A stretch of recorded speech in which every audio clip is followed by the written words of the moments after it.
අම්මාරුන්ගේ දිනේට අම්මට මොනවද දුන්න තෑග්ග ඔයා? මම අම්මට මුකුත් දුන්නේ නැහැ. මං අම්මට ආදරේ කියලා නම් කිව්වා. කිව්වද මොනවද අම්මා කිව්වද? අම්මා මගේ පුතා හොඳට ඉගෙන ගන්න කියලා කිව්වා. අයියේ එහෙම කිව්වා.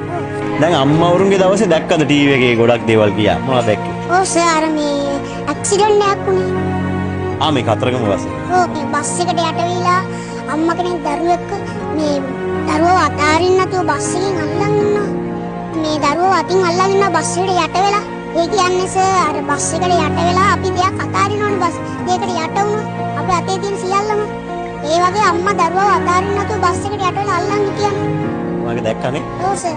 මේ අම්මගේ ආත්සම මේ ඇහැට කඳුලක් එක්කලා ඉන්නෝනේ. රටේම කට්ටිය වෙලා ඇඬුවා ඒක දැකලානේ. මට දැනුණා අම්මා ගැන ගොඩක් ආදරේ දැනුණා ඊට පස්සේ. ඔව් අම්මා මගේ අම්මත් එහෙම වෙන්නේ. අපිට කරදරයක් වෙන වෙලාවක අම්මා පිට වෙනවා. අපේ අම්මලා විතරක් නෙවෙයි ලෝකෙ ඉන්න හැම අම්මලාගෙම එහෙම නේද? නේද පුතේ? ඉතින් ඔයාට දැන් මොනවද දැන් මං මේ ඇහුවොත් අම්මට සමාන වචනයක් මේ ලෝකේ තියෙනවද?